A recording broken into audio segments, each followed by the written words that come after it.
নতুন পাকা সড়ক নির্মাণের নাটক সাজিয়ে তুলে নেওয়া হয় পুরনো সব ইট, এরপর তা বিক্রি করা হয়। আর এই কাজে প্রতারক চক্রের কাছে ব্যবহার হয়েছেন স্থানীয় এমপি, নেতা ও এলাকার গণ্যমান্য ব্যক্তিরা।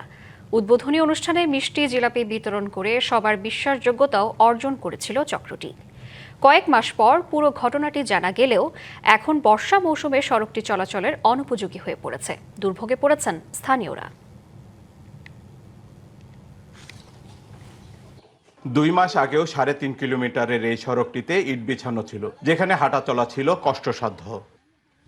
এ চিত্র জামালপুর সদরের রশিদপুর ইউনিয়নের গজারিয়াটা থেকে দিকপাইত ইউনিয়নের ময়নার মোড় পর্যন্ত সড়কের। এমন পরিস্থিতিতে গেল 12 মে নতুন কার্পেটিং এর কাজ শুরু হবে জানিয়ে সংসদ সদস্য, বিএনপি নেতাকর্মী ও এলাকার গণ্যমান্যদের উপস্থিতিতে সড়ক নির্মাণ কাজের উদ্বোধন করা হয়। অনুষ্ঠানে জানানো হয় 4 কোটি 80 লাখ টাকা ব্যয়ে সড়ক নির্মাণ কাজের দায়িত্ব পেয়েছে ঢাকার একটি ঠিকাদারি প্রতিষ্ঠান, আর সাব ঠিকাদার হিসেবে কাজটি করবেন আব্দুল মান্নান। এরপর মান্নানের লোকজন 1 মাস ধরে সড়কের পুরনো ইট তুলে অন্যত্র সরিয়ে নেয়, কিন্তু এরপর আর শুরু হয় না সড়কটির নির্মাণ কাজ। এলাকাবাসীর সন্দেহ হলে তারা খোঁজ নিয়ে জানতে পারেন পুরো ঘটনাটি ছিল প্রতারণা।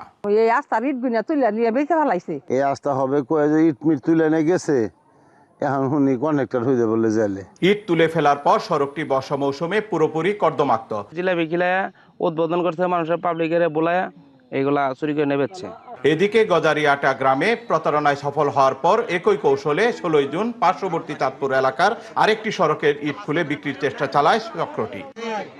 তবে স্থানীয়দের সন্দেহ হলে প্রকল্প সংক্রান্ত কোনো বৈধ কাগজ দেখাতে না পারায় চক্রের হোতাম আব্দুল মান্নান সহ 11 জনকে আটক করে পুলিশে সোপর্দ করা হয়। পরে চক্রটির সদস্যরা জামিনে বেরিয়ে এসেই গা ঢাকা দেয়। আমরা কেউ বুঝতে পারি নাই যে আমাদের এরকম একটা উৎসবের আড়ালে চুরির ঘটনা ঘটতেছে। বাংলা কিউআর, যেখানে নগদ পেমেন্ট সেখানে। সারা দেশে 10 লাখেরও বেশি মার্চেন্টে নগদে পেমেন্ট করুন খুব সহজে। প্রতারণারা যে ইট তুলে নেবেছিল তা করে আমরা করিন শাস্তি চাই। সড়কটির উন্নয়ন কাজে কোনো প্রকল্প দেওয়া ছিল না বলছে কর্তৃপক্ষ। প্রতারক চক্রটি কৌশলে ইট সরিয়ে নিয়েছে। ক্ষতিগ্রস্ত সড়কটি দ্রুত সংস্কার করা হবে। রাস্তার ইট উঠোনের বিষয়ে ইতিমধ্যে আমরা অবগত হয়েছি। জনপ্রতিনিধির মাধ্যমে মামলা হয়েছে এবং এলজিডির প্রকল্পের মাধ্যমে সরজমিনে পরিদর্শন করে প্রকল্প গঠনের জন্য ব্যবস্থা নেওয়া হবে। দুঃখজনক একটা ঘটনা এবং জনগণের অনেক বড় একটা ভোগান্তি হয়েছে, সেই সাথে এটা অনেক বড় একটা অপরাধ আমরা মনে করছি। প্রতারণার বিষয়টি বুঝতে পারেননি বলে জানান সংসদ সদস্য। স্থানীয়ভাবে খোঁজ নেই এবং আমরা নিশ্চিত হই যে এটা কোনো টেন্ডার না, তারা প্রতারক চক্র, এবং তাদেরকে পুলিশ দিয়ে গ্রেপ্তার করিয়ে পরবর্তী সময়ে ইউনো মহোদয়ের নেতৃত্বে আমাদের সেই ইউনিয়ন পরিষদের সচিব মহোদয়কে বাদী করে মামলা করা হয়।